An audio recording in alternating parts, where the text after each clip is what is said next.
Hey everyone, welcome back to Canada Accounting Insights.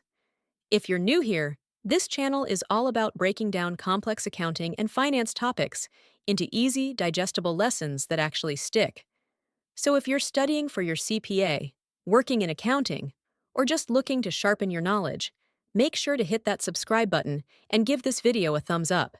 It really helps the channel grow. Today, we're diving into a really practical topic: customer options for additional goods and services, and how companies account for refundable versus non-refundable fees.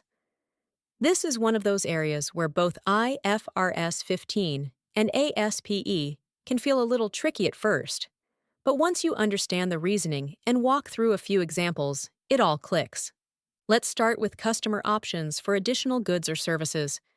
Think of loyalty programs, customer credits, or free upgrades. Anytime a company gives customers the option to buy more goods or services in the future, often at a discount or even for free, we need to ask, is this really just a marketing incentive, or does it create a separate performance obligation? Under IFRS 15, if the option provides a material right to the customer, that is, a benefit they wouldn't have received otherwise, then yes, it becomes a separate performance obligation. Example: imagine a gym sells an annual membership for $1,200.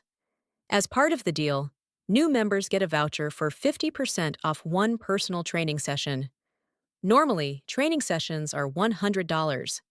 That 50% discount is considered a material right because it's more than just a standard promotion. It's tied directly to the membership contract. So, what happens in accounting? The gym can't recognize the full $1,200 as revenue right away. Instead, they need to allocate part of that revenue to the voucher. When the customer redeems the training session, revenue is recognized at that point. This ensures that revenue reflects both what the customer has already received and the extra benefit still owed to them. Now let's take this one step further. When customers earn awards, points, or coupons, whether through loyalty programs or special promotions, those awards can either be own party awards, redeemable directly with the company, or third party awards, redeemable with someone else, like a partner company. With own party awards, the company itself is responsible for fulfilling the obligation. For example, a coffee shop has a loyalty program where every 10 drinks earns you one free drink. Because the coffee shop provides the free drink, this is an own party award. The company must defer part of its revenue when the original sales happen and only recognize it later, when the free drink is redeemed. This ensures revenue reflects both what was already delivered and what's still owed to the customer. With third-party awards, customers redeem points or coupons with an external business. Example: think about an airline that gives out air miles points. Customers might redeem those points at grocery stores, gas stations, or retail partners. In this case, the airline is not the one delivering the reward itself, it's the third party. So how does accounting work here? The airline acts a bit like an agent. It needs to consider, is it responsible for fulfilling the reward, principal? Or is it just passing along consideration to the third-party agent? Often, the company will allocate part of the original transaction price to the points, but the actual settlement is through the third party. Depending on whether the company is principal or agent, the revenue may either be gross or net of the cost paid to that third party. Now, let's move into fees, specifically the difference between refundable and non-refundable ones. Many businesses charge upfront fees. Think activation fees, joining fees, or setup charges.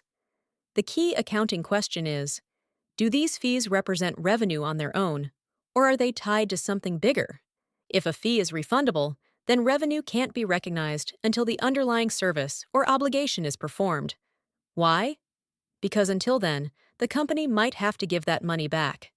For example, a software company charges a $500 deposit when a client signs up, but it's fully refundable if the client cancels within the first month.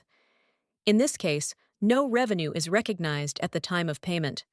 Instead, it sits on the balance sheet as a liability until either the refund period expires or the service is provided. Now, non-refundable fees are where many people get tripped up. Just because the fee is non-refundable doesn't mean it's automatically revenue on day one. Example: think about a $100 gym joining fee. If that fee doesn't give the customer a separate good or service, if it's just part of the cost of getting access, then the fee isn't revenue right away. Instead, it's allocated to the overall performance obligation, which is the membership service. That means it's recognized over the membership period alongside the monthly dues. This avoids overstating revenue upfront and better matches revenue with the service provided. At this point, you might be wondering, why does all this matter? Well, for one, revenue recognition is one of the most heavily scrutinized areas in accounting. Both auditors and regulators pay close attention to whether companies are accelerating revenue improperly. Getting this wrong can distort not only earnings, but also performance metrics like gross margin and EBITDA. And for CPA candidates, trust me, this is an area the exams love to test because it combines both conceptual understanding and practical judgment. Let's put it together in a small case. Imagine a company, Bright Tech, sells an internet service plan for $1,000 per year. Customers also pay a non-refundable $100 activation fee. Plus, they get a coupon for 20% off a future smart home device, which normally sells for $200. Here's how the accounting works. The $100 activation fee is not recognized up front. It's spread out over the year, since it doesn't provide a separate good or service. Part of the $1,000 annual service revenue must be allocated to the coupon, because the discount represents a material right. Let's say Bright Tech allocates $30 of revenue to that coupon. Revenue is recognized monthly as the service is provided, and when the coupon is redeemed, the $30 is recognized then. So, the key takeaway: every contract must be carefully analyzed. You can't just lump all upfront fees into revenue. You need to consider whether the customer gets a real, separate benefit, and whether the company has future obligations tied to that payment. Okay, to finalize, let's sum all you have learned up to here in this table. Do you notice the pattern here? If the company has a future obligation, like own party award or refundable fees, the money is treated as a liability. If that obligation is gone, like third-party awards, it's an expense. And for those non-refundable fees, it all comes down if they got a distinct good right away. All right, that wraps up today's video on customer options and fees under revenue recognition. If this helped clarify things for you, don't forget to hit that like button, subscribe if you haven't already, and share this video with a fellow CPA student or colleague. And as always, drop your questions in the comments. I love hearing from you, and your questions often inspire new videos. Thanks for watching, and I'll see you in the next one.